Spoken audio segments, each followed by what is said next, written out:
ಇವತ್ತು ಒಂದು ವಿಶೇಷವಾದ ದೇವರ ರೂಪದ ಬಗ್ಗೆ ಚಿಂತನೆಯನ್ನು ನಾವು ಕೇಳುವ. ಹೊಸ ಸ್ಟೈಲಲ್ಲಿ ದೇವರು ವೇಷ ಹಾಕಿದ್ದಾರೆ. ಹಾಗಾಗಿ ಅವರ ಜಯಂತಿಯ ಬಗ್ಗೆ ಮೊದಲೊಂದು ಸ್ವಲ್ಪ ಮಾತು. ಭಾಳ ಸುಂದರವಾದಂತಹ ರೂಪ. ಜಯೇ ನೃಸಿಂಹಂ ಉರ್ವೃತ್ತ ರವಿತ್ರನೇತ್ರಂ, ಉರುಟಾದ ಮೂರು ಕಣ್ಣು, ಜಾನುಪ್ರಸಕ್ತ ಕರಯುಗ್ಮ ಮಥಾಪರಾಭ್ಯಾಂ, ಕಾಲ್ಗಂಟಿನ ಮೇಲೆ ಎರಡು ಕೈ, ಮತ್ತೆರಡು ಕೈಯಲ್ಲಿ ಚಕ್ರಂ ಶರಂಚ ದಧತಂ,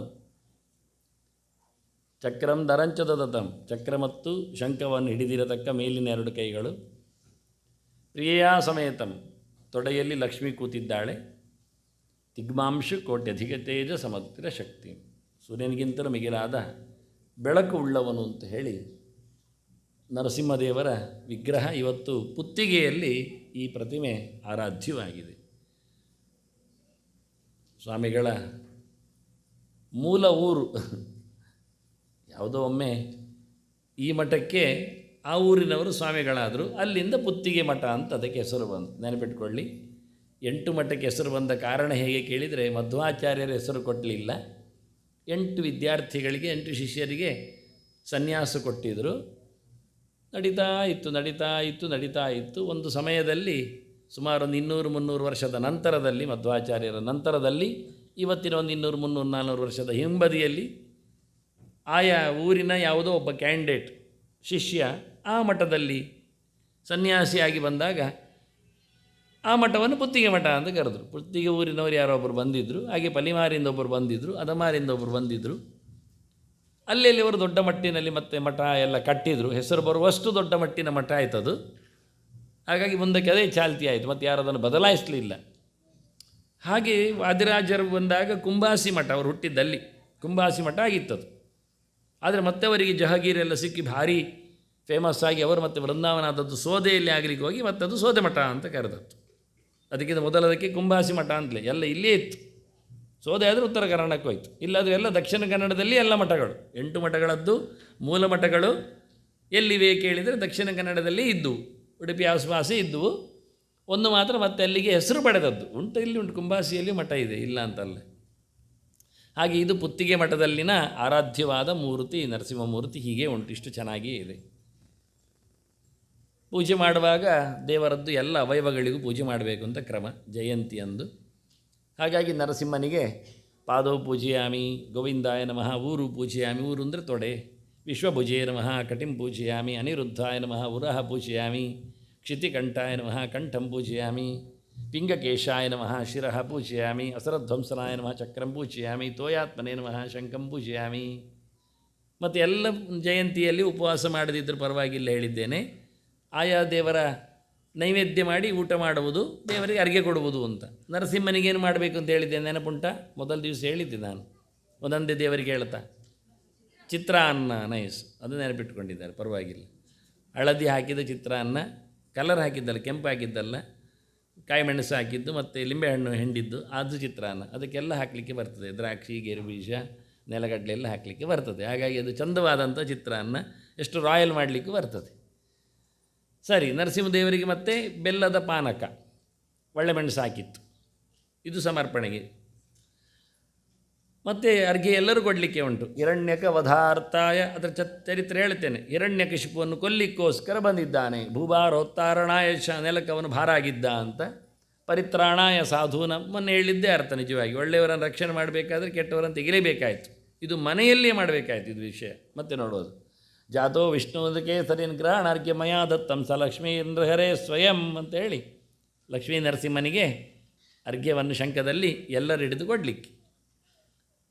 ಅವನು ಹಿರಣ್ಯಕಶಿಪುವನ್ನು ಕೊಂದಿದ್ದಾನೆ ಅಂತ ಬಂತಲ್ಲ, ಹೇಗೆ ಕೊಂದಿದ್ದಾನೆ ಅಂತ ಒಂದು ಚಿತ್ರ ಇದು. ತೊಡೆಯಲ್ಲಿ ಹಾಕಿ ಹಿರಣ್ಯಕಶಿಪುವನ್ನು ಉಗುರಲ್ಲಿ ಬಗೆದು ಹರಿದು ಮುಗಿಸಿದ್ದಾನೆ. ಸಿಂಹದ ರೂಪದಲ್ಲಿ ಬಂದವ, ಅರ್ಧ ಸಿಂಹ ಅರ್ಧ ಮನುಷ್ಯ. ತ್ರೈವಿಷ್ಟಪೋರು ಭಯಹಾರಿ ನೃಸಿಂಹರೂಪಂ ಕೃತ್ವಾ ಭ್ರಮದ್ಭೃಕುಟಿದಂಷ್ಟ ಕರಾಳ ವಕ್ತ್ರಂ ದೈತ್ಯೇಂದ್ರಮಾಶು ಗದೆಯಾಭಿಪತಂತಮಾರಾತ್ಸ್. ಆ ದೈತ್ಯ ಭಾರಿ ಜೋರಾಗಿ ಗದೆ ಹಿಡ್ಕೊಂಡು ಓಡಿ ಬಂದಿದ್ದಾನೆ. ಕೆಳಗೆ ಬಿದ್ದಿದೆ ಗದೆ ಅವನ ಕೈದ್ದು. ಊರೌ ನಿಪಾತ್ಯ ವಿದದಾರ ನಕೈಸ್ಫುರಂತಂ ಉಗುರುಗಳಿಂದಲೇ ಹರಿದಾಕಿದ್ದಾನೆ. ಅದು ಯಾಕೆ ಎಲ್ಲ ಕತೆ ಅಂತ ಮುಂದೆ ಇದರ ಚಿಂತನೆಯನ್ನು ನೋಡುವ. ನಿಮಗೆ ಗೊತ್ತಿರ್ಬೋದು ಕತೆ ಅಲ್ವಾ. ಇದು ವೈಕುಂಠಕ್ಕೆ 4 ಮಕ್ಕಳು ಹೋಗ್ತಾ ಇದ್ದರು ಒಳಗೆ. ಆಗ ಜೈ ವಿಜಯರು ದೇವರಾಗಿ ರೂಪ ಅವರದ್ದು ತಡೆದು ಬಿಟ್ರು ಅವರು. ಆ ಸಣ್ಣ ಮಕ್ಕಳು ನೋಡಿ 4 ಜನ ಹೆಸರು ಗೊತ್ತುಂಟವರದ್ದು. ಸನಕ, ಸನಂದನ, ಸನಾತನ, ಸನತ್ಕುಮಾರ ಅಂತ. All are started with S letter. Sanaka, Sanandana, Sanatana, Sanatkumara. ನೆನಪಿಟ್ಕೊಳ್ಳಿಕ್ಕೆ ಭಾರಿ ಸುಲಭ ಉಂಟು. ಬ್ರಹ್ಮದೇವರ ಮಕ್ಕಳಿವರು, ಕಮ್ಮಿ ಅಲ್ಲ ಅವರು. ಬ್ರಹ್ಮನ ಮಕ್ಕಳು, ಬ್ರಹ್ಮದೇವರು ನಾರಾಯಣನ ಮಗ ಅಷ್ಟೇ. ಆದ್ದರಿಂದ ನಾರಾಯಣನ ಪುಳ್ಳಿಗಳು, ಮೊಮ್ಮಕ್ಕಳು, ಗ್ರ್ಯಾಂಡ್ ಸನ್ಸ್. ದೇವರನ್ನು ನೋಡಬೇಕು, ಅಜ್ಜನನ್ನು ನೋಡಬೇಕು ಅಂತ ಹೊರಟದ್ದಿವರು. ಅಜ್ಜ ವೈಕುಂಠದಲ್ಲಿ ಇದ್ದಾನೆ ಅಂತ. ಇದೆಂಥ ಸಣ್ಣ ಮಕ್ಕಳು, ಮೈಯಲ್ಲಿ ಬಟ್ಟೆ ಬೇರೆ ಇಲ್ಲ, ಚೋಟುದ್ದ ಇದ್ದಾವೆ, ಒಳಗೆಂತ ಹೋಗೋದು ಅಂತೇಳಿ ಅವರು ಅಡ್ಡ ಹಾಕಿ ನಿಲ್ಲಿಸಿದರು. ಹೋಗ್ಲಿಕ್ಕಿಲ್ಲ ನೋಡಿ, ಅವನು ಹೋಗ್ಲಿಕ್ಕೆ ಓಡೋದು ನೋಡಿ, ಒಳಗೆ ಪೋಕ ಅಂತೇಳಿ ಆಗೋದಿಲ್ಲ, ಒಳಗೆ ಹೋಗ್ಲಿಕ್ಕೆ ಬಿಡೋದಿಲ್ಲ ಅವರು. ನಮ್ಮಾಗೆ ಅನ್ಯಾಯ ಮಾಡಿಕೊಂಡು ಹೋಗಲಿಲ್ಲ ಅವರು. ಶಿಸ್ತು, ಡಿಸಿಪ್ಲಿನ್, ನುಸುಳಿಕೊಂಡು ಹೋಗುವ ಅದೆಲ್ಲ ಮಾಡೋದಿಲ್ಲ. ಕಪ್ಪೆಗಳಾಗಿ ಹಾರಿ ಎಲ್ಲ ಹೋಗೋದಿಲ್ಲ. ಸಣ್ಣ ಮಕ್ಕಳಾದರೂ ಬುದ್ಧಿ ಚೆನ್ನಾಗಿತ್ತು, ಅದು ಯೋಚನೆ ಮಾಡಬೇಕಾದ ನಾವು. ಬಿಡುವುದಿಲ್ವಾ ಕೇಳಿದರು, ಬಿಡುವುದಿಲ್ಲ. ಅಜ್ಜನನ್ನು ನೋಡಲಿಕ್ಕೆ ಬಿಡುವುದಿಲ್ವಾ? ಬಿಡುವುದಿಲ್ಲ, ಖಂಡಿತ ಬಿಡುವುದಿಲ್ಲ. ಅಷ್ಟು ವಿರೋಧವ? ನಾವು ದೇವರನ್ನು ನೋಡಿದರೆ ಏನಾಗ್ತದೆ ನಿಮಗೆ? ಎಂತ ಗಂಟು ಹೋಗ್ತದೆ? ನಮ್ಮನ್ನು ನಿಲ್ಲಿಸಿದ್ದಕ್ಕೆ ತಡಿಲಿಕ್ಕೆ ನಾವು ತಡೆಯುವುದು ಅಂತ ಅವ್ರು ಹೇಳಿದ್ರು ಇಷ್ಟೇ. ನಾವು ನಿಲ್ಲಿಸೋದು ಇಲ್ಲ, ನಾವು ಯಾಕೆ ಇರಬೇಕಿಲ್ಲಿ? ಯಾರು ಹೋಗಲಿಕ್ಕಿಲ್ಲ, ಬಿಡುವುದಿಲ್ಲ. ನೀವು ರಕ್ಕಸರು ಮಾರ್ಯಾರೆ ಅಂತ ಬೈದರು ಮಕ್ಕಳು ಜೋರಾಗಿ, ಬಹಳ ಜೋರಾಗಿ. ಬಿಡದೇ ಇರತಕ್ಕ, ವಿರೋಧ ಮಾಡತಕ್ಕವ್ರು ಯಾರು ಕೇಳಿದರೆ ವಿರೋಧಿಗಳು ಅಂದರೆ ಡೆವಿಲ್ ಫೋರ್ಸ್ ಅಂತ ಅರ್ಥ. ದೇವತೆಗಳೆಲ್ಲ ಪ್ಲೀಸ್ ಒಳ್ಳೆ ಮಾಡ್ತಾರೆ ಅವರು. ಆದ್ದರಿಂದ ಆಗೋದಿಲ್ಲ ಹೇಳಿದ ತಕ್ಷಣ ಮಕ್ಕಳಿಗೆ ಕೋಪ ಬಂತು. ಅದಕ್ಕೆ ಬೆರಳು ತೋರಿಸಿ, ನೀವು ಬಿಡುವುದಿಲ್ಲಲ್ಲ, ಹಾಗಾದರೆ ನೀವು ಹಾಳಾಗಿ ಹೋಗಿ, ಇಲ್ಲಿ ಇರುವುದೇ ಬೇಡ ಅಂತ ಹೇಳಿ ಅವರಿಗೆ ಶಾಪ ಕೊಟ್ಟರು. ನೀವು ರಾಕ್ಷಸರಾಗಿ ಹುಟ್ಟಿರಿ ಅಂತ, 3 ಸರ್ತಿ ರಾಕ್ಷಸರಾಗಿ ಹುಟ್ಟಿರಿ ಅಂತ. ಎಲ್ಲಿ ಹುಟ್ಟಿದ್ರು ಅವರು? ಪುನರ್ಜನ್ಮ. ಕಶ್ಯಪ ಅಂತ ಅವ ಋಷಿ,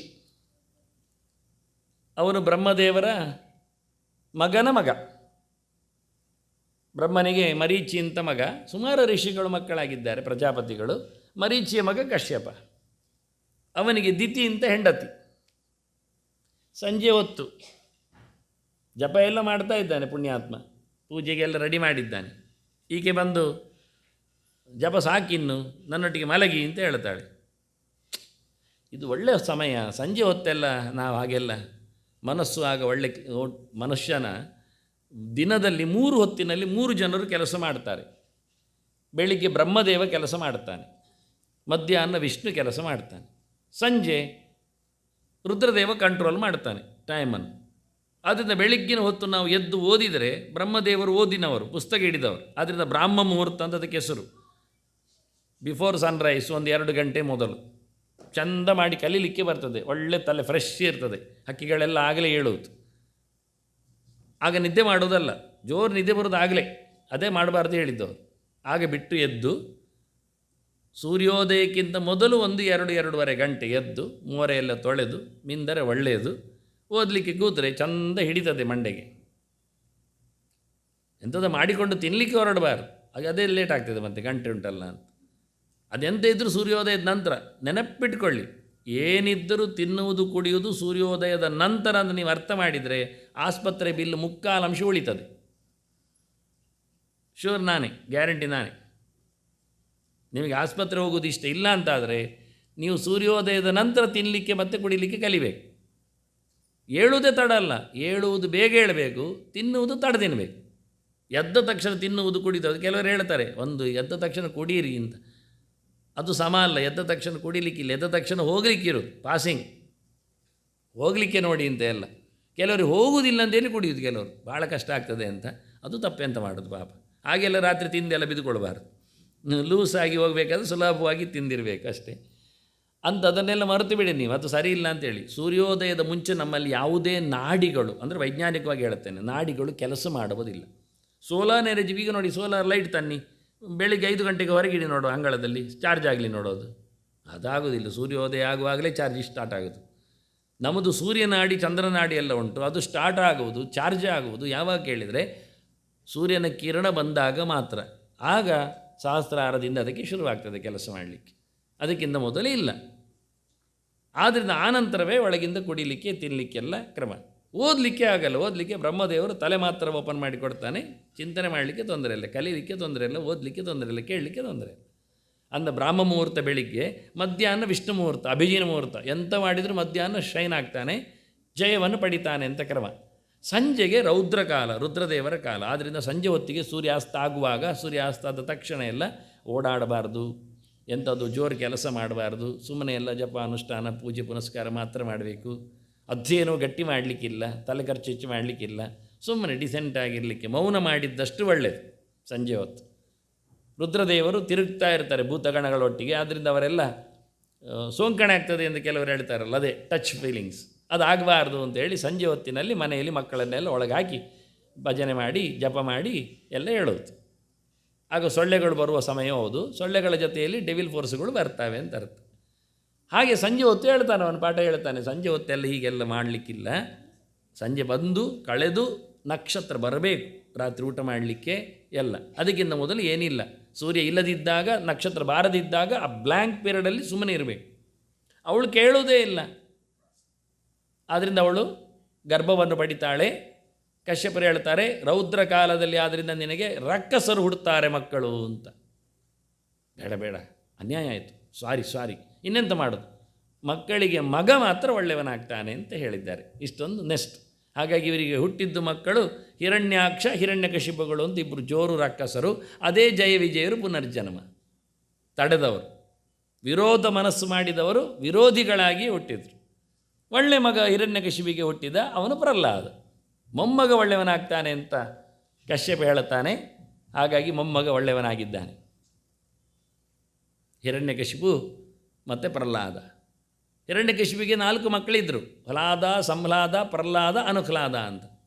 ನೋಡಿ, ಸಿಮಿಲರ್ ಹೆಸರು ಆಗಲಿ ಇಡ್ತಿದ್ರು. ಇಲ್ಲಿ ಈಗ ಮಾತ್ರ ಹಿಡಿದ ನಾವು ಪ್ರಸನ್ನ, ಪ್ರಕಾಶ, ಪ್ರಸಾದ ಎಲ್ಲ ಅವರಿಗೂ ಗೊತ್ತುಂಟದೆಲ್ಲ. ಅದು ಹಿಂದಿನದ್ದೇ ನಾವು ಕದ್ದದ್ದು ಮತ್ತೆಂದದ್ದು. ಹ್ಲಾದ, ಸಂಹ್ಲಾದ, ಪ್ರಹ್ಲಾದ, ಅನುಹ್ಲಾದ.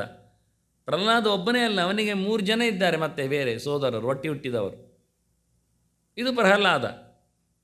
ಅವನು ಶಾಲೆಗೆ ಹೋದರೆ ಅವನು ಒಳ್ಳೆಯದನ್ನು ಮಾತ್ರ ಕಲಿಯೋದು. ವ್ಯವಹಾರ ಮಾಡಲಿಕ್ಕೆ ಉಂಟು, ಸ್ವಲ್ಪ ಮೋಸ ಮಾಡಿದ್ದು ತೊಂದರೆಯಲ್ಲಿ ಹೇಳಿದರೆ ಅದೆಲ್ಲ ಆಗುವುದಿಲ್ಲ ಅಂತಾನೆ. ದೇವರು ಮೆಚ್ಚುವುದಿಲ್ಲ, ಎಲ್ಲ ಕಡೆ ದೇವರು ಇರ್ತಾನಲ್ಲ, ನಾವು ಯಾಕೆ ಮೋಸ ಮಾಡೋದು ಅಂತಾನೆ. ಅದು ಬದುಕಬೇಕು, ಬದುಕುವುದು ಚೆನ್ನಾಗಿ ಬದುಕುವ, ಇನ್ನೊಬ್ಬರಿಗೆ ಟೊಪ್ಪಿಯಾಗಿ ಯಾಕೆ ಬದುಕಿಗೆ ಕೇಳೋದು. ಅಂದರೆ ದೈತ್ಯರ ಮಕ್ಕಳೇ ಪಾಠ ಮಾಡೋದು. ಶುಕ್ರಾಚಾರ್ಯರ ಮಕ್ಕಳು ಷಂಡಾಮರ್ಕರು, ಇವ ಪಾಠ ಕೇಳೋದಿಲ್ಲ, ಒಳ್ಳೆಯದು ಮಾತ್ರ ಕೇಳ್ತಾನಿವ. ಅವರು ಇಲ್ಲದಿದ್ದಾಗ ಮಕ್ಕಳಿಗೆ ಒಳ್ಳೆಯದೇ ಹೇಳಿಕೊಡ್ತಾನಿವ. ಮಕ್ಕಳೆಲ್ಲ ಕೇಳಿದರು, ಎಲ್ಲ ಮಾರಾಯ, ನಾವೆಲ್ಲ ಒಂದೇ ಶಿಬಿರಕ್ಕೆ ಬಂದದ್ದು, ನಿಮಗೆ ಒಳ್ಳೆಯದು ಯಾಕೆ ಗೊತ್ತಾಯಿತು, ನಮಗೆಲ್ಲ ಅದೆಲ್ಲ ಯಾಕೆ ಗೊತ್ತಿಲ್ಲ.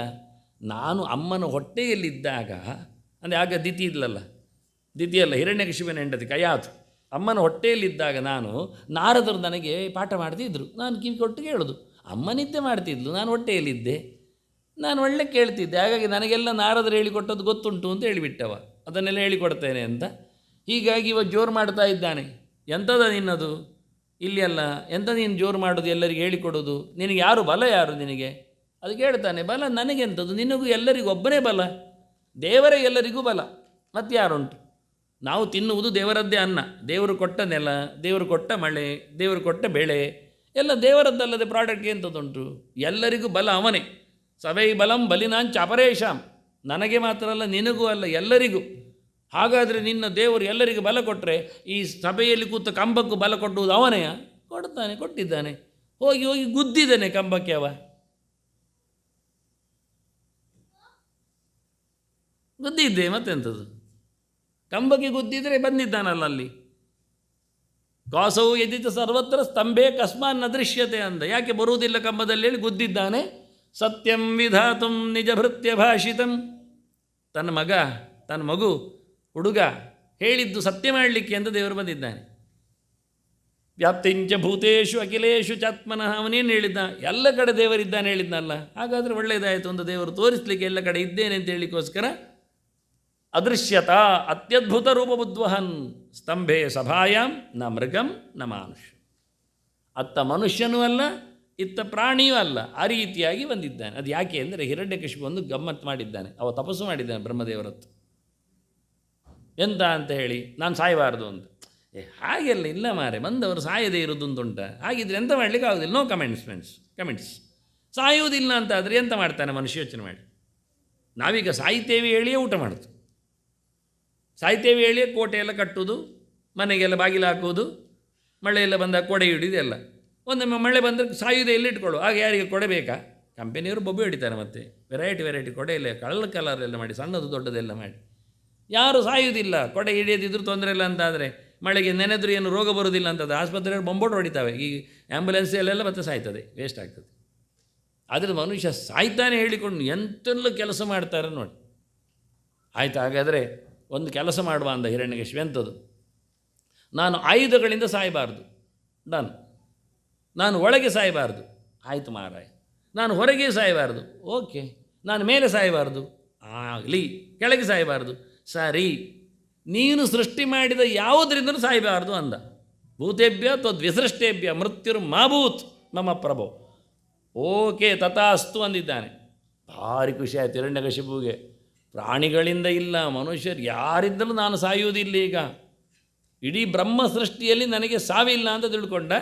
ಆದರೆ ಇದು ಬ್ರಹ್ಮ ಸೃಷ್ಟಿಯಲ್ಲ ನೋಡಿ, ಇದು ಕಂಬ ಸೃಷ್ಟಿ. ಇದು ಅವನಿಗೆ ಯೋಚನೆ ಇಲ್ಲದ ವಿಷಯ. ದೇವರೆಲ್ಲ ಕಡೆ ಇದ್ದಾನೆ, ಸರಿ. ಇದು ಮನುಷ್ಯ ಅಲ್ಲ, ಇದು ಪ್ರಾಣಿಯೂ ಅಲ್ಲ. ಬಂದವನೇ ಒಳಗೂ ಅಲ್ಲ ಹೊರಗೂ ಅಲ್ಲ. ಹೊಸ್ತಿಲಲ್ಲಿ ನಿಂತು ಹಿರಣ್ಯಕಶಿಪುವನ್ನು ನಿಂತ್ಕೊಂಡಿದ್ದಾನೆ. ಮೇಲೆಲ್ಲ ಕೆಳಗೆಲ್ಲ ಅವನು ತೊಡೆ ಮೇಲೆ ಹಾಕ್ಕೊಂಡಿದ್ದಾನೆ. ಆಯುಧವೂ ತರಲಿಲ್ಲ, ಎಂಥದ್ದು ಮಾಡಲಿಲ್ಲ, ಕೈಯಲ್ಲೇ ಹರಿದಿದ್ದಾನೆ. ಉಗುರು ಎಂಥದ್ದು ಆಯುಧವದು? ಅದು ಜೀವ ಉಂಟು, ಜೀವ ಇಲ್ಲ. ಉಗುರಿಗೆ ಜೀವ ಉಂಟಾ? ಕತ್ತರಿಸುವಾಗ ನೋವಾಗುವುದಿಲ್ಲ. ಉದುರಿಗೆ ಜೀವ ಇಲ್ವಾ? ಬೆಳೀತಾ ಇರ್ತದಲ್ಲ. ಆದರೆ ಅವ ಹೇಳಿದ ಎಲ್ಲ ಕ್ವಶನ್ಗಳಿಗೂ ಮಾರ್ಕ್ಗಳಿಗೂ ವ್ಯವಸ್ಥೆ ಮಾಡಿ ಚಂದ ಮಾಡಿ ಅವನನ್ನು ಹರಿದಾಕಿ ಬಿಟ್ಟು. ಹೀಗೆ ಕಂಬದಿಂದ ಬಂದ ನರಸಿಂಹ ಹಿರಣ್ಯಕಶಿಪು ಬೊಬ್ಬೆ ಹೊಡಿತಾನೆ. ಓ ಎಂಥದ್ದು ಮಾರಾಯರಿದು ಪ್ರಹ್ಲಾದ ಖುಷಿಯಲ್ಲಿ, ಅದು ನನಗೆ ಗೊತ್ತುಂಟು, ಏನು ತೊಂದರೆ ಇಲ್ಲ ಅಂತಾನೆ, ಆರಾಮಿದ್ದಾನೆ. ಹೀಗೆ ಅವನ ಪ್ರಾರ್ಥನೆ ಮಾಡಲಿಕ್ಕೆ ನಿಶಾತ ನಖ ದಂಬೋಲಿ ದಲಿತಾಸುರ ವಕ್ಷಸೆ ದರ್ಶಿತ ಶ್ರಿತ ವಾತ್ಸಲ್ಯ ನರಸಿಂಹ ವಪುಷೇ ನಮಃ. ಮತ್ತು ಒಂದು ಪ್ರಾರ್ಥನೆ. ನಾರಸಿಂಹ ವಪುಃ ಕೃತ್ವ ಸರ್ವಲೋಕ ಭಯಂಕರಂ ಹಿರಣ್ಯಕಶಿಪುಂ ಜಗ್ನೇ ತಸ್ಮೈ ಸಿಂಹಾತ್ಮನೇ ನಮಃ. ದೇವರು ಅನೇಕ ಪ್ರಾಣಿಗಳ ರೂಪಗಳನ್ನು ತಳೆದದ್ದುಂಟು. ಕೆಲವೊಮ್ಮೆ ಹಯಗ್ರೀವನಾಗಿ ಬಂದಿದ್ದಾನೆ, ಕುದುರೆಯ ಮೋರೆ. ಮತ್ಸ್ಯನಾಗಿ ಬಂದಿದ್ದಾನೆ, ಇಡೀ ಮತ್ಸ್ಯವೇ. ಮೀನಿನ ರೂಪದಲ್ಲೇ ಬಂದಿದ್ದಾನೆ. ಆದರೆ ನಾವಿವತ್ತು ಮೀನಿನ ಚಿತ್ರ ಮಾಡುವಾಗ ಅರ್ಧ ಮನುಷ್ಯ ಮೇಲಿನಿಂದ ಮಾಡ್ತೇವೆ, ಕೆಳಗಿನಿಂದ ಮೀನಿನ ಬಾಲವನ್ನು ಮಾತ್ರ ಸಿಕ್ಕಿಸ್ತೇವೆ. ಕೂರ್ಮನಾಗಿ ಬಂದಿದ್ದಾನೆ ಅಮೃತ ಮಥನದಲ್ಲಿ, ಮಂದರ ಎತ್ತಲಿಕ್ಕೆ, ಪರ್ವತ ಎತ್ತಲಿಕ್ಕೆ. ಆಗಲೂ ಇಡೀ ಕೂರ್ಮವೇ ಬಂದತ್ತು. ಈಗ ಅದನ್ನು ನಾವು ಚಿತ್ರದಲ್ಲಿ ಮಾಡುವಾಗ ಅರ್ಧ ಮನುಷ್ಯನಂತೆ ಮಾಡಿ ತೋರಿಸ್ತೇವೆ. ವರಾಹನಾಗಿ ಬಂದಿದ್ದಾನೆ. ಇದೇ ಇವನ ಅಣ್ಣನನ್ನು ಸಾಯಿಸಲಿಕ್ಕೆ, ಹಿರಣ್ಯಾಕ್ಷನ ಸಾಯಿಸಲಿಕ್ಕೋಸ್ಕರ ವರಾಹನಾಗಿ ಬಂದಿದ್ದಾನೆ. ಈಗ ನರಸಿಂಹನಾಗಿ ಬಂದಿದ್ದಾನೆ, ಸಿಂಹದ ಮೋರೆ ಹೊತ್ತು ಬಂದಿದ್ದಾನೆ. ನರಸಿಂಹ ಅಂದರೆ ನರ ಮತ್ತು ಸಿಂಹ ಅಂತ, ಅರ್ಧ ನರ ಅರ್ಧ ಸಿಂಹ ಅಂತ ಹೇಳಿ ಸಿಂಹದ ಮೋರೆ. ಅದರಂತೆ ಕುದುರೆಯ ಮೋರೆ ಹಯಗ್ರೀವ ರೂಪದಲ್ಲಿ ಉಂಟು. ಇಂಥದ್ದು ಅನೇಕ ಭಗವಂತನ ಕಸಿ ರೂಪಗಳೆಲ್ಲ ಇರ್ತವೆ. ಇದು ಪ್ರಾಣಿಯಂಗ ಕಸಿಯೆಲ್ಲ ಈಗ ನಿಷಿದ್ಧ, ಮಾಡುವುದಿಲ್ಲ. ಮನುಷ್ಯರಿಗೆಲ್ಲ ಹಾಗೆ ಉಂಟ? ಬೇರೆ ಒಂಟೆದ್ದೊಂದು ಮೋರೆ ಸಿಕ್ಕಿಸುವುದೆಲ್ಲ ಮಾಡಲಿಕ್ಕೆ ಆಗ್ತದೆ ಮಾಡಿದರೆ ಮಾತಾಡಲಿಕ್ಕೆ ಬರೋದಿಲ್ಲ. ಧ್ವನಿಪೆಟ್ಟಿಗೆ ಇರುವುದು ಕೆಳಗಾದರೂ ಹೇಳುವಂಥ ವ್ಯವಸ್ಥೆಗಳಿರುವುದು ಮೇಲೆ ಅಲ್ವ. ಆದ್ದರಿಂದ ಇದನ್ನೆಲ್ಲ ದೇವತೆಗಳಲ್ಲೆಲ್ಲ ಮಾಡಿ ತೋರಿಸಿ, ಅಂದರೆ ನಾವು ಎಷ್ಟು ಹಿಂದೆ ಇದ್ದೇವೆ ಅಂತ. ಅದು ಅವರದ್ದೆಲ್ಲ ಟೆಕ್ನಾಲಜಿ ಅಡ್ವಾನ್ಸ್ಡ್, ಭಾರಿ ಅಡ್ವಾನ್ಸ್ಡ್. ದಕ್ಷನಿಗೂ ಹಾಗೆ ಮಾಡಿದ್ದಾರೆ ಅವರು. ದಕ್ಷ ಗಲಾಟೆ ಮಾಡಿದ್ದಕ್ಕೆ ತಲೆ ಕಡಿದು ಬಿಟ್ಟಿದ್ದಾರೆ. ಮತ್ತು ಜನರೆಲ್ಲ ಕೇಳಿಕೊಂಡದ್ದಕ್ಕೆ ಆಡಿನ ತಲೆಯನ್ನು ಸಿಕ್ಕಿಸಿದ್ದಾರೆ ಅವನಿಗೆ. ಅವು ಚಂದ ಮಾಡಿ ಮಾತಾಡಿದ್ದಾನೆ. ಮತ್ತು ಮೇ ಹೇಳಲಿಲ್ಲ, ಆಗ ಚಂದ ಮಾಡಿ ಪ್ರಾರ್ಥನೆ ಎಲ್ಲ ಮಾಡಿದ್ದಾನೆ. ಶಿವನನ್ನು ತಪ್ಪಾಯಿತು ಅಂತೆಲ್ಲ ಕೇಳಿಕೊಂಡಿದ್ದಾನೆ. ಮೊದಲು ಮಾಡಿದ್ದು ಶಿವ, ಪ್ರಾಣಿಯಂಗ ಕಸಿ ಮಾಡಿದವ ಸರ್ಜರಿ, ರುದ್ರದೇವ ಮಾಡಿದ್ದು. ದಕ್ಷನಿಗೆ ಆಡಿನ ಮಂಡೆ ಇಟ್ಟು. ಗಣಪತಿಗೂ ಹಾಗೆ ಮಾಡಿದ್ನಲ್ಲ, ಅದು ಮಾಡಿದ್ದವನೇ. ಪಾರ್ವತಿಗೂ ಬೊಬ್ಬೆ ಹೊಡೆದದ್ದಕ್ಕೆ ಆಯಿತು ಮಾರಾಯ ನಿನ್ನ ಮಗುವ ಒಂದು ಕೊಡ್ತೇನೆ ಹೇಳಿ ಕೊನೆಗೆ ಆನೆಯ ಮಂಡೆಯನ್ನು ಸಿಕ್ಕಿಸಿ ಅದಕ್ಕೆ. ಅದು ಬಹಳ ಕಷ್ಟತ್ತು. ಮನುಷ್ಯನಿಗೆ ಆಡಿನ ಮಂಡೆ ಅದು ಸಿಕ್ಕಿಸ್ಲಿಕ್ಕೆ ಬರ್ತದೆ, ಕುತ್ತಿಗೆ ಒಂದು ಸ್ವಲ್ಪ ಸಮ ಉಂಟು. ಇದು ಆನೆ ಮಂಡೆಯಲ್ಲಿ ಇಡೋದು ಹೇಗೆ ಇಡೋದು? ಕುತ್ತಿಗೆಯನ್ನು ಕೆತ್ತಬೇಕಾಗ್ತದೆ, ಮತ್ತೆ ಭಾಳ ಕಷ್ಟ ಉಂಟು ಹೊಲಿಗೆ ಹಾಕುವಾಗ. ನಾರಸಿಂಹ ಉಪಕೃತ ಆಯ್ತಲ್ಲ. ಪಿಂಗ್ಯಕ್ಷಣ ಸಟಂಬ್ಯಸ್ಯ ರೂಪಂ ದಮ್ಷ್ಟ್ರಾನಖೈರ್ಯುತಂ ದಾನವೇಂದ್ರಾಂತಕರಣಂ ತಸ್ಮೈ ದೃಪ್ತಾತ್ಮನೇ ನಮಃ. ದೇವರು ಒಂದೊಂದು ರೂಪದಲ್ಲಿ ಒಂದೊಂದು ಕ್ರಿಯೆಯನ್ನು ತೋರಿಸ್ತಾನೆ, ತನ್ನ ಸಾಮರ್ಥ್ಯವನ್ನು ತೋರಿಸ್ತಾನೆ. ಒಂದರಲ್ಲಿ ಕೋಪವನ್ನು ತೋರಿಸ್ತಾನೆ, ಒಮ್ಮನಲ್ಲಿ ದರ್ಪವನ್ನು ತೋರಿಸ್ತಾನೆ, ಒಂದು ಕಡೆಯಲ್ಲಿ ದಯೆಯನ್ನು ತೋರಿಸ್ತಾನೆ, ಬುದ್ಧ ರೂಪದಲ್ಲಿ ದಯೆಯೆಲ್ಲ ತೋರಿಸ್ತಾನೆ. ಹೀಗೆ ದೇವರದ್ದು ಅನೇಕ ರೂಪಗಳಲ್ಲಿ ಅನೇಕ ಗುಣಗಳು ಹೊರಗೆ ಬರ್ತವೆ. ನರಸಿಂಹನನ್ನು ಎಲ್ಲಿ ಪ್ರಾರ್ಥನೆ ಮಾಡಲಿಕ್ಕೆ? ದೇವರ ರೂಪಗಳು ನಮಗೇನು, ಈಗ ಹಿರಣ್ಯಕಶಿಪು ಸತ್ತು ಹೋಗಲಿ, ನಮಗೆ ಸಂಬಂಧ ಇಲ್ಲ, ಆಯಿತು. ಪ್ರಹ್ಲಾದನಿಗೆ ಉಪಟಳ ಕೊಟ್ಟ ಉದ್ಧಾರ ಆಯಿತು. ನಮಗೆ ಯಾಕೆ ಬೇಕು ಕೇಳಿದರೆ, ಕಾಡಿಗೆ ನಾವು ಹೋಗುವಾಗ ಅಥವಾ ಏನಾದರೂ ದೊಡ್ಡ ಕೆಲಸಕ್ಕೆ ಕೈ ಹಾಕುವಾಗ ಎಲ್ಲಿಯಾದರೂ ಹೆದರಿಕೆ ಉಂಟು ಅಂತಾಗಿದ್ದರೆ ಇವನನ್ನು ನೆನಪು ಮಾಡಿಕೊಳ್ಳಿಕ್ಕೆ. ದುರ್ಗೇಶು, ದುರ್ಗ ಅಂದರೆ ದುರ್ಗಮವಾದ ಬೆಟ್ಟಗಳಲ್ಲಿ, ಅಟವಿ ಅಂದರೆ ಅಡವಿ, ಕಾಡು, ಆಜಿ ಅಂದರೆ ಯುದ್ಧ, ಆಜಿ ಮುಖಾದಿಶು, ಕಾಡಿನ ಒಳಗೆ ಹೋಗುವಾಗ ಹೆದರಿಕೆ ಆಗ್ತದೆ. ಮತ್ತು ಬೆಟ್ಟ ಗುಡ್ಡಗಳಲ್ಲೆಲ್ಲ ಸಂಚಾರ ಮಾಡುವಾಗ ಹೆದರಿಕೆ ಆಗ್ತದೆ, ಯಾರಿಲ್ಲಲ್ಲ ಏನಾದರೂ ಆದರೆ ಅಂತ. ಅಂಥ ಕಡೆಯಲ್ಲಿ ನರಸಿಂಹನ ಯೋಚನೆ ಮಾಡಿಕೊಂಡ್ರೆ ಆರಾಮಾಗಿ ಹೋಗಲಿಕ್ಕೆ ಬರ್ತದೆ ಅಂತ. ಕಾಡಿನೊಳಗೆ ಸಿಂಹ ಬಂದರೂ ಏನು ಮಾತಾಡೋದಿಲ್ಲ, ಆಗ ಅದು ಸುಮ್ಮನೆ ನಮ್ಮನ್ನು ಮೂಸಿಕೊಂಡು ಹೋಗ್ತದೆ, ಒಳ್ಳೆಯದಾಯಿತು ಅಂತ. ಹಾಗೆ ಕ್ರಮ. ನೀರಿನಲ್ಲಿ ಹೋದಾಗ ಮತ್ಸ್ಯನನ್ನು ನೆನಪಿಸಿಕೊಳ್ಬೇಕು, ಕ್ರಮ ಇರ್ತದೆ. ಹಾಗೆ ಯಾವ ಯಾವ ಪ್ಲೇಸಿನಲ್ಲಿ ಯಾವ ಯಾವ ರೂಪವನ್ನು ದೇವರದ್ದು ನೆನಪಿಸಿಕೊಳ್ಳಬೇಕು, ನಮಗೆ ರಕ್ಷಣೆ ಮಾಡ್ತಾನೆ ಅಂತ. ಆವತ್ತೆಲ್ಲ ಆಗಿ ಆಯ್ತಲ್ಲ ಪ್ರಹ್ಲಾದನ ರಕ್ಷಣೆ. ನಮಗೆ ರಕ್ಷಣೆ ಹೇಗೆ ಅಂದರೆ, ದುರ್ಗೇಶ್ವಟವ್ಯಾಜಿ ಮುಖಾದಿಶು ಪ್ರಭು ಪಾಯಾನ್ ನರಸಿಂಹೋ ಅಸರಯೂಥ ಬಾರಿಹಿ ವಿಮುಂಚತೋ ಯಸ್ಯ ಮಹತ್ ಸಾಹಸಂ ದಿಶೋ ವಿನೇತು ನೆಪದಂಶ್ಚ ಗರ್ಭಾ. ಗಟ್ಟಿ ಕೂಗಿ ಬಿಡ್ತಾನಂತೆವ ನಮಗೆ ಪ್ರೊಟೆಕ್ಷನ್ ಕೊಡಲಿಕ್ಕೆ. ಆಗ ನಮಗೆ ಧೈರ್ಯ, ಓ ದೇವರಿದ್ದಾನೆ, ಏನಾಗುವುದಿಲ್ಲ. ವಿದಿಕ್ಷು ದಿಕ್ಷೂರ್ಧುಮಗ ಸಮಂತಾತ್, ಎಲ್ಲ ಕಡೆಯಿಂದ ರಕ್ಷಣೆ, ಎದುರು ಹಿಂದೆ ಮಾತ್ರ ಅಲ್ಲ, ಎಲ್ಲ ಕಡೆಯಿಂದಲೂ ರಕ್ಷಣೆ ಕೇಳಲಿಕ್ಕೆ ನಮಗೆ ನರಸಿಂಹ ಬೇಕೇ ಬೇಕು ಅಂತ. ಅಷ್ಟು ಜೋರಿದ್ದಾನವನು. ಅಂತರ್ಬಹಿ ಭಗವಾನ್ ನಾರಸಿಂಹ ಅಂದರೆ ಮೇಲೆ ಕೆಳಗೆ ಆಚೆ ಈಚೆ ಹೇಗೂ ಸಾಯಬಾರ್ದು ಅಂತ ಕೇಳಿಕೊಂಡು ಬಂದದ್ರಿಂದ ಎಲ್ಲ ಕಡೆಯಲ್ಲಿ ನರಸಿಂಹ ನಮ್ಮನ್ನು ಬ್ಲಾಕ್ ಮಾಡ್ತಾನೆ, ರಕ್ಷಣೆ ಮಾಡ್ತಾನೆ, ಪ್ರೊಟೆಕ್ಷನ್ ಮಾಡ್ತಾನೆ ಅಂತ ಅರ್ಥ. ಪ್ರಹಾಪಯನ್ ಲೋಕಭಯಂ ಸ್ವನೇನ ಸ್ವತೇಜಸ ಗ್ರಸ್ತ ಸಮಸ್ತ ತೇಜ. ನರಸಿಂಹದೇವರಿಂದ ಒಂದು ವಿಚಿತ್ರವಾದ ಕೆಲಸ ಆಗಿದೆ. ಸುಮ್ಮನೆ ನಿಮಗೆ ಇನ್ಫಾರ್ಮೇಷನ್, ಅದು ನೀವು ಮಾತ್ರ ಅಂತಲ್ಲ, ಹೊರಗೆ ಸುಮಾರು ಜನ ವ್ಯೂಯರ್ಸ್ ಇರ್ತಾರೆ. ಹಾಗಾಗಿ ಅವನು ಕೆಲವು ಮಾತೃಕೆಗಳನ್ನೆಲ್ಲ ಸೃಷ್ಟಿ ಮಾಡಿದ್ದಾನೆ. ಇದೊಂದು ಅಪೂರ್ವವಾದ ವಿಷಯ. ಒಂದು 4 ಕ್ರಮದಲ್ಲಿ ವಾಗೀಶ, ಮಾಯಾ, ಭವಮಾಲಿನಿ, ರೇವತಿ ಅಂತ 4 ಪ್ರಧಾನವಾದಂತಹ ಮಾತೃಕೆಯರು. ಅವರ ಅಂಡರ್ ಒಬ್ಬೊಬ್ಬರಲ್ಲಿ 8 ಜನ ಇದ್ದಾರೆ. ಇವರ ಹೆಸರುಗಳೇ ಬಹಳ ಚೆನ್ನಾಗಿದೆ, ಅದಕ್ಕೋಸ್ಕರ ನಾನು ಅದನ್ನು ಪ್ಲೇಸ್ ಮಾಡಿದ್ದೇನೆ ನೋಡಿ ಅಂತ, ಹೇಗಿರ್ತದೆ ಅಂತ. ನಮ್ಮಲ್ಲಿ ಯಾರಿಗೂ ಅಂಥ ಹೆಸರುಗಳೆಲ್ಲ ಇರುವುದಿಲ್ಲ, ಕಮ್ಮಿ ಇರ್ತದೆ. ಭಾಳ ಅದ್ಭುತವಾದಂತಹ ಮಾತೃಕೆಯರು ಇವರೆಲ್ಲ ನಮ್ಮನ್ನು ನೋಡಿಕೊಳ್ಳುವವರು, ಷಷ್ಠಿ ಸಂದರ್ಭಗಳಲ್ಲಿ ಮತ್ತು ಇತರಗಳಲ್ಲೆಲ್ಲ ರಕ್ಷಣೆಯಲ್ಲಿ ಬರುವವರು. ಇದು ನರಸಿಂಹನ ಸೃಷ್ಟಿ. ಯಾಕೆ ಬಂತು ಕೇಳಿದರೆ, ಹಿಂದೆ ಶಿವ ಯಾವ್ಯಾವುದೋ ಸೃಷ್ಟಿಯಲ್ಲಿ ಆ ರಕ್ಕಸರನ್ನು ಮುಗಿಸಲಿಕ್ಕೆ ಬಂದಾಗ ಮಾತೃಕೆಯರನ್ನು ತಂದಿದ್ದ. ಅವರು ಸೃಷ್ಟಿಯ ಕಾರ್ಯದಲ್ಲಿ ಸೇರಿಕೊಂಡು ಸಂಹಾರ ಮುಗಿದ ನಂತರ ಲೋಕವನ್ನೇ ತಿನ್ನಲಿಕ್ಕೆ ಹೋದರು. ಆಗ ಕಂಟ್ರೋಲ್ ಮಾಡಲಿಕ್ಕೆ ನರಸಿಂಹವರನ್ನು ತಂದದ್ದು. ಆ್ಯಂಟಿವೈರಸ್ ಇದ್ದಾಗಿತ್ತು ನರಸಿಂಹನ ಸೃಷ್ಟಿಯಲ್ಲಿ. ಹಾಗೆ ನರಸಿಂಹ ನಮಗೂ ಸಹ ಇದೇ ರೀತಿಯಾಗಿ ಬರುವ ತೊಂದರೆಗಳನ್ನು ನಿವೃತ್ತಿಗೊಳಿಸುವಲ್ಲಿ ಸಹಕಾರನಾಗ್ತಾನೆ ಅಂತ ಹೇಳಿ, ನರಸಿಂಹದೇವರ ಅಷ್ಟೋತ್ತರ ಶತನಾಮ ಸ್ತೋತ್ರ ಇದು ಒಂದು ವಿಶೇಷವಾದ ಸ್ತೋತ್ರ. ಪ್ರತಿಯೊಂದು ದೇವರ 108 ನಾಮಗಳಿರುವ ಒಂದು ಪಟ್ಟಿ ಇರ್ತದೆ. ಕೃಷ್ಣಾಷ್ಟೋತ್ತರ ಶತನಾಮ ಸ್ತೋತ್ರ ಅಂತ ನಿಮಗೆ ಗೊತ್ತಿರ್ಬೋದು. ಶ್ರೀಕೃಷ್ಣ, ಕಮಲಾನಾಥ, ವಾಸುದೇವ ಅಂತೇಳಿ ಅಲ್ಲಿ ಅವನ ಚರಿತ್ರೆಗಳನ್ನೆಲ್ಲ ಮೆನ್ಷನ್ ಮಾಡಿರ್ತಾರೆ. ಶಕಟಾಸುರ ಮಂಜನ, ಪೂತನ ಜೀವಿತಹರಹ ಅಂತ ಹೇಳಿಕೊಂಡು ಎಂತೆಲ್ಲ ಇನ್ಸಿಡೆಂಟ್ ಆಗಿದೆ ಅದನ್ನೆಲ್ಲ ಕಲೆಕ್ಟ್ ಮಾಡಿ ಸಣ್ಣದಾಗಿ ತೋರಿಸಿರ್ತಾರೆ ಗೊತ್ತಾಗುವ ಹಾಗೆ 108 ನಾಮಗಳಲ್ಲಿ ಅಂತ. ಹಾಗೆ ನರಸಿಂಹದೇವರದ್ದು 108 ನಾಮಗಳುಂಟು.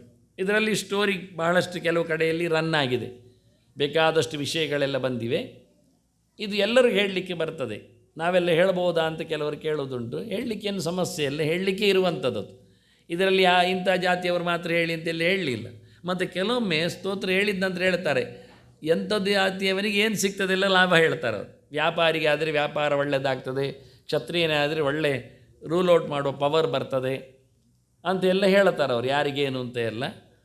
ಅದರಿಂದ ಹೆಣ್ಮಕ್ಕಳಿಗೆ ಆದರೆ ಒಳ್ಳೆ ಪ್ರಸವ, ಸುಖ ಪ್ರಸವ ಆಗ್ತದೆ, ನಾರ್ಮಲ್ ಡೆಲಿವರಿಗೆಲ್ಲ ಆಗ್ತದೆ, ಒಳ್ಳೆ ಮಕ್ಕಳು ಬರ್ತಾರೆ, ಇದನ್ನೆಲ್ಲ ಉಲ್ಲೇಖ ಮಾಡ್ತಾರೆ ಅವರು. ಒಂದು ಕಡೆ ಅಮೇರಿಕಾದ ಇಸ್ಕಾನ್ನ ಒಬ್ಬಳು ವೈದ್ಯೆ ಬೆಂಗಳೂರಲ್ಲಿದ್ದಾರೆ. ಅವರು ಡೆಲಿವರಿ ಕೇಸಲ್ಲಿ ಅಲ್ಲ ಸುಮ್ಮನೆ ಕೂತ್ಕೊಳ್ಳೋದು, ಕೊನೆಗೆ ನಾರ್ಮಲ್ ಡೆಲಿವರಿ ಆಗುವರೆ ಹರೇ ರಾಮ ಹರೇ ರಾಮ ರಾಮ ರಾಮ ಹರೇ ಹರೇ ಅಂತ ಪೇಷಂಟ್ ಪಕ್ಕದಲ್ಲಿ ಕೂತು ಹೇಳೋದು ಅವರು. ಒಂದು 10-50 ಹೇಳುವಾಗ ನಾರ್ಮಲ್ ಡೆಲಿವರಿ ಆಗ್ತದೆ. ಅವರು ಇವತ್ತು ಅಂತ ನೆಲೆಯಲ್ಲಿದ್ದಾರೆ, ಅವರು ಮಾಡ್ತಾರೆ ಹಾಗೆ. ಸುಖಪ್ರಸವಕ್ಕೆ ವಿಷ್ಣು ಸಹಸ್ರನಾಮ ಹೇಳಬೇಕು ಅಂತೇಳಿ ವಿಷ್ಣು ಸಹಸ್ರನಾಮ ಹೇಳ್ತಾರೆ ಅವರು ಕೂತ್ಕೊಂಡು. ವಿಶ್ವಂ ವಿಷ್ಣುರ್ವ ಷಡ್ಕಾರೋ ಭೂತಭವ್ಯ ಭವತು, ಇದು ಸೌಂಡ್ ಥೆರಪಿ ಅಂತ ಅರ್ಥ. ಕೆಲವು ವರ್ಡ್ಸ್ಗಳು ನಮ್ಮ ತುಟಿಯಂಚಿನಿಂದ ಬರಲಿಕ್ಕೆ ಶುರುವಾದಾಗ ಹಾರ್ಟ್ ಕೆಲವು ಪ್ರೆಷರ್ ಬೀಳ್ತದೆ, ಅದಕ್ಕೆ ಹೆಚ್ಚು ಕಡಿಮೆ ಆಗ್ತದೆ, ಅಲ್ಲಿಂದ ಗಟ್ಟಿ ಆಗ್ತಾನೆ ಅವನು, ಒಳ್ಳೆ ಬ್ಲಡ್ ಸಂಚಾರ ಆಗಲಿ ಬ್ಲಡ್ ಸರ್ಕ್ಯುಲರ್ ಆಗಲಿ ಅನುಕೂಲ ಆಗ್ತದೆ. ಆದ್ದರಿಂದ ಮಂತ್ರಗಳನ್ನು, ಮಾತುಗಳನ್ನು, ಸ್ತೋತ್ರಗಳನ್ನು ಯಾಕೆ ಹೇಳುತ್ತಾರೆ, ಹೇಳಬೇಕು ಹೇಳುವುದು ಅದಕ್ಕೋಸ್ಕರ. ಸೈಲೆಂಟಾಗಿ ಅಲ್ಲ, ಕೆಲವು ಸರಿ ಗಟ್ಟಿ ಹೇಳಬೇಕಾಗ್ತದೆ. ಗಟ್ಟಿ ಹೇಳೋದ್ರಿಂದ ಅವನ ಕಿವಿಗೆ ಆದದ್ದು ಹೊಡ್ಕೊಳ್ತದೆ ಒಂದು ಸರ್ತಿ. ಈ ಕೆಲವರಿಗೆಲ್ಲ ಗೊತ್ತುಂಟು DJ ಎಲ್ಲ ಬಂದಾಗ ಹೇಗಾಗ್ತದೆ ಅಂತ, ಸೌಂಡ್ ಬಂದಾಗ ಅದೆಂತ ಬಡಿತಲ್ಲ, ತ್ರಾಸೆಲ್ಲ ಬಡಿಯುವ ಏನಾಗ್ತದೆ ಅಂತ. ಕೈಕಾಲು ಅವರದ್ದು ಕುಣಿಲಿಕ್ಕೆ ಶುರು ಮಾಡೋದಿಲ್ವ ತನ್ನಷ್ಟಕ್ಕೆ. ಯಾಕೆ ಆಯಿತು, ಮೂಮೆಂಟ್ಸ್ ಯಾಕೆ ಬಂತು, ವೈಬ್ರೇಷನ್ ಯಾಕೆ ಉಂಟಾಯಿತು. ಹಾಗೆಯೇ ಮೆಂಟಲಿ ಮಂತ್ರಗಳು ಮನುಷ್ಯನಿಗೆ ಹಾಗೆ ಕೆಲಸ ಮಾಡ್ತವೆ. ಸುಮ್ಮನೆ ಮಕ್ಕಳು ಸಹ ಮಂತ್ರ ಕೇಳುವಾಗ ಸುಮ್ಮನೆ ಮಲಗಿ ಬಿಡ್ತಾರೆ, ಕೆಲವೊಮ್ಮೆ ಕೇಳ್ತಾ ಖುಷಿ ಪಡ್ತಾರೆ. ಕೆಲವು ಡಿಸೀಸ್ಗಳೆಲ್ಲ ಹೋಗ್ತವೆ, ಕ್ಲೀನ್ ಆಗ್ತವೆ. ಎಷ್ಟು ಚಂದ ಕೇಳಿದರೆ, ಗಾಯಗಳು ಒಣಗಿ ಹೋಗ್ತದಷ್ಟೇ ಅಲ್ಲ, ಕಲೆಯೂ ಹೋಗ್ತದೆ. ಮದ್ದಿನಲ್ಲಿ ಕಲೆ ಹೋಗುವುದಿಲ್ಲ, ಆದರೆ ಇದರಲ್ಲಿ ಕಲೆಯೂ ಹೋಗ್ತದೆ. ಟಚ್ ಹೀಲಿಂಗಲ್ಲಿ ಮಾಡ್ತಾ ಮಂತ್ರವನ್ನು ಹೇಳ್ತಾ ಮುಟ್ಟಿಕೊಂಡ್ರೆ, ಆ ಪಾಟನ್ನು ಮುಟ್ಟಿಕೊಂಡ್ರೆ ತನ್ನಷ್ಟಕ್ಕೆ ಕ್ಯೂರ್ ಆಗ್ತದೆ. ಫೈತ್ ಬೇಕು ಮೈನ್ ಜೊತೆಯಲ್ಲಿ, ಅವನಲ್ಲಿ ಅಂಗೈಯಲ್ಲಿ ಪವರ್ ಇರಬೇಕು. ಮತ್ತು ಬ್ಯಾಡ್ದಿದ್ದನ್ನೆಲ್ಲ ತಿಂದವರಿಗೆಲ್ಲ ಕೈಯಲ್ಲಿ ಅಂತ ಇರುವುದಿಲ್ಲ. ಹಾಗಾಗಿ ಒಳ್ಳೆಯದು ಮಾತ್ರ, ತೀರ್ಥ ತಗೊಂಡ ಕೈಯಲ್ಲಿ ಎಲ್ಲ ಅಂತಹ ಪವರ್ ಇರ್ತದೆ. ಹಾಗಾಗಿ ಇದನ್ನೆಲ್ಲ ಎಲ್ಲರೂ ಹೇಳಲಿಕ್ಕಿರ್ತಕ್ಕಂಥ ಮಂತ್ರಗಳ ರಾಶಿಗಳು, ಕಷ್ಟ ಏನಿಲ್ಲ. ಇದನ್ನು ಶೇಷನಿಗೆ, ಅಂದರೆ ನೆಲವನ್ನು ಹೊತ್ತವನಿಗೆ ದೇವರು ಕೊಟ್ಟದ್ದು ಸ್ವಪ್ನದಲ್ಲಿ ಗಿಫ್ಟ್. ನೋಡಿ, ಸ್ವಪ್ನದಲ್ಲಿ ಕೆಲವರು ಮಾತಾಡ್ತಾರೆ ಹೇಳುವುದಕ್ಕೆ ಇದು ಒಂದು ಕಾರಣ. ಇಡೀ ಇದು 2 ಪುಟ ಇದೆ, 20 ಶ್ಲೋಕಗಳಿವೆ. 20 ಶ್ಲೋಕಗಳು ಒಟ್ಟಿಗೆ ಅವನಿಗೆ ಏಕಪ್ರಕಾರದಲ್ಲಿ ಕನಸಿನಲ್ಲಿ ಕಂಡದ್ದು. ಕನಸಿನಲ್ಲಿ ಕಂಡದ್ದನ್ನು ಮರುದಿನ ಬೆಳಿಗ್ಗೆ ಎದ್ದವನು ರಿಕಾಲ್ ಮಾಡಿದ್ದದನ್ನು. ಭಾಳ ಚೆನ್ನಾಗಿತ್ತಲ್ಲ, ಎಲ್ಲ ನರಸಿಂಹದೇವರ ಚರಿತ್ರೆಯಲ್ಲಿ ಬಂದಿದೆಯಲ್ಲ, ಇನ್ನೇನು ಹೆದರಿಕೆ ಇಲ್ಲ ಅಂಥೇಳಿ ಅವನು ನರಸಿಂಹಾಷ್ಟೋತ್ತರವನ್ನು, ಅಷ್ಟೋತ್ತರ ಶತನಾಮ ಸ್ತೋತ್ರವನ್ನು ಕಲೆಕ್ಟ್ ಮಾಡಿದ್ದ. ಅದನ್ನು ತಮ್ಮ ಮುಂದೆ ಕೊಟ್ಟಿದ್ದೇನೆ. ಅಂದರೆ ಎಲ್ಲ ಹೊತ್ತಾಗಿ ಹೇಳಲು ಸಿಗುವುದಿಲ್ಲ. ಗೂಗಲ್ ಸರ್ಚ್ ಮಾಡಿದರೆ ನರಸಿಂಹಾಷ್ಟೋತ್ತರ ಹೇಳಿದರೆ ಬೇರೆ ಬರ್ತದೆ, ಇದು ಬರುವುದಿಲ್ಲ. ಏನ್ಷಂಟ್ ಕೆಲವೆಲ್ಲ ಬರುವುದಿಲ್ಲ, ಸುಲಭ ಇಲ್ಲ. ಅದಕ್ಕೋಸ್ಕರ ಇಲ್ಲಿ ನಾನು ಅದನ್ನು ಫುಲ್ ಕೊಟ್ಟಿದ್ದೇನೆ, ನಿಮಗೆ ಪಾರ್ಟಾಗಿ ನೋಡಲಿಕ್ಕೆ ಬರ್ತದೆ ಅಂತ.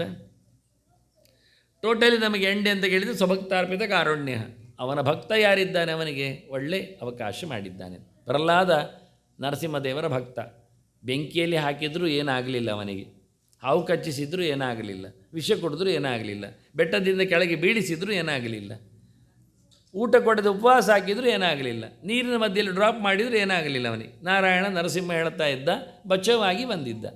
ಅದರಿಂದ ದೇವರ ಬಲ ಗ್ಯಾರಂಟಿ ಉಂಟೇ ಉಂಟು, ನಾಮದ ಬಲ ಉಂಟು. ನಾವದನ್ನು ಪಡೀಲಿಕ್ಕೆ ಪ್ರಯತ್ನ ಪಡಲಿಲ್ಲ, ನಿತ್ಯ ಹೇಳುವುದಿಲ್ಲ, ಮತ್ತು ನೆನಪಿಟ್ಟುಕೊಂಡು ಹೇಳುವುದಿಲ್ಲ. ಆದರೆ ಆಯಿತು ಅಂತ ಹೇಳಿಕೊಂಡು ಈ ಉಪ್ಪಿನಕಾಯಿ ಜರಡಿ ಕೆಳಗೆ ಬಿದ್ದರೆ, ಬಾಟ್ಲಿ ಕೆಳಗೆ ಬಿದ್ದರೆ ಗೋಯಿಂದ ಹೇಳೋದಿಲ್ಲ. ಹಾಗೆ ನಮ್ಮದು ದೇವರ ಹೆಸರು ಹೇಳೋದು ಸುಮ್ಮನೆ ಹೇಳ್ತೇವೆ ನಾವು. ಅದಾಗದೇ ಇರಲಿ ಅಂತ ಹೇಳ್ತಾ ನಾಮದ ಬಲದಲ್ಲಿ ಪ್ರಹ್ಲಾದ ಗೆದ್ದ ವಿಷಯವನ್ನು ಹೇಳ್ತಾ, ಹಾಗೆ ದೇವರ ಎಲ್ಲ ನಾಮಗಳ ಕಲೆಕ್ಷನ್ ಇಲ್ಲಿ ತಂದಿದ್ದೇನೆ.